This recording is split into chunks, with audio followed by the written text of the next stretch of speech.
Hello students, बी scholar या चॅनलमध्ये आपलं सर्वांचं स्वागत आहे।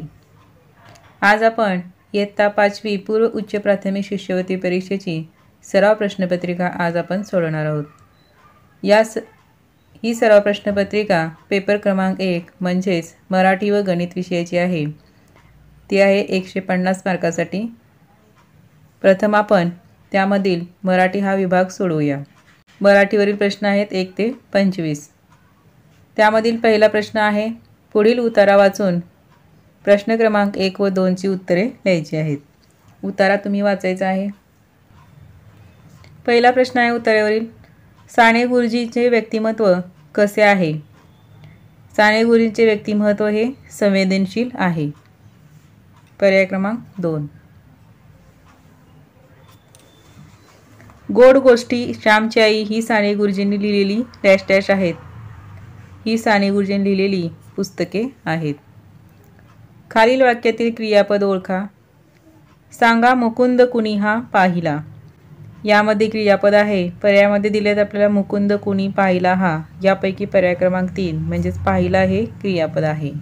अंगाचा तिळपापड होणे या वाक्प्रचाराचा अचूक अर्थ शोधा। तर अंगाचा तिळपापड होणे या वाक्प्रचाराचा अचूक अर्थ आहे खूप राग येणे। पर्याय 3। जलधी या शब्दाचा समानार्थी शब्द कोणता? जलधी म्हणजेच समुद्र। दगड या शब्दाचा अनेकवचनी शब्द। घरोघरी मातीच्या चुली या म्हणीचा अर्थ ओळखा। घरोघरी मातीच्या चुली म्हणजेच सगळीकडे परिस्थिती सारखी असणे। प्रश्न क्रमांक 8 व 9 खालील जाहिरात वाचून प्रश्न 8 व 9 ची उत्तरे आपल्याला शोधायची आहेत। जाहिरात वाचून घ्या। इथं काय करू नका असे सांगितले आहे? अविचार करू नका असं सांगितलेलं आहे। पर्याय 3। जनहितार्थ या शब्दाचा पुढीलपैकी अर्थ कोणता? जनहितार्थ म्हणजे जनतेचे हित। आई पाणी भरत आहे काळ ओळखा।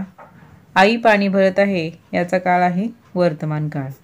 प्रश्न 11 व 12 खालील संवाद काळजीपूर्वक वाचा व प्रश्न 11 व 12 ची उत्तरे द्या। संवाद तुम्ही वाचून घ्यायचा आहे।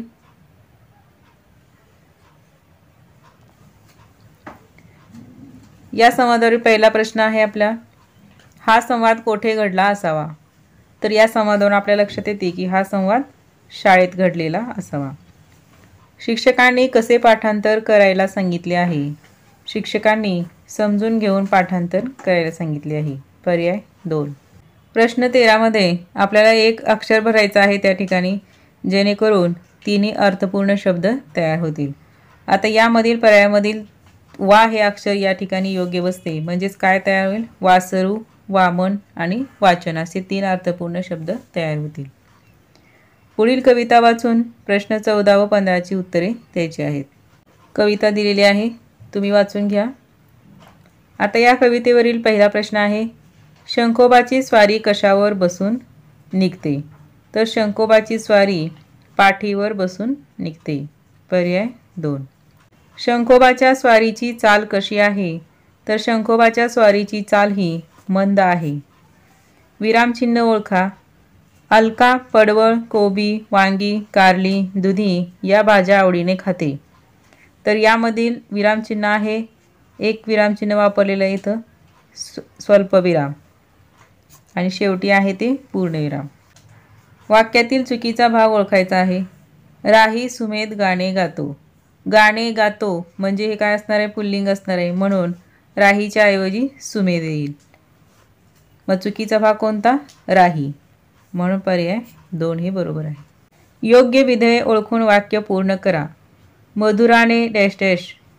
मधुराने या 4 पर्यायापैकी पोळ्या केल्या हे एकच विधेय या ठिकाणी योग्य बसते। अचूक जोडशब्द तयार होण्यासाठी पर्याय निवडा। पैसा, अडका जोडशब्द आहे हा। टेलिव्हिजन या शब्दासाठी पर्यायी मराठी शब्द कोणता आहे? टेलिव्हिजनसाठी मराठी शब्द आहे। अत्यंत रागीट माणूस त्याला काय म्हटलं जातं? शब्दसमूहाबद्दल एक शब्द आहे, त्यालाच 11वा रुद्र असं म्हटलं जातं। विमान चालवणारा कोण असतो? वैमानिक। अक्षरे जुळून ग्रंथाचे नाव तयार करा. ग्रंथाचं नाव तयार होतं गीत रामायण. विमान चालवणारा वैमानिक, हा डबल आलेला आहे प्रश्न. मधमाशीच्या घरास काय म्हणतात? मधमाशीच्या घरास पोळे असं म्हणतात.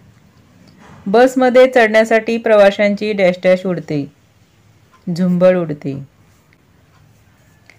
तर अशा प्रकारे आपण स्कॉलरशिप परीक्षेतील पेपर क्रमांक 1 मराठी व गणित विषयामधील विभाग 1 मराठी आपण सोडवलेला आहे.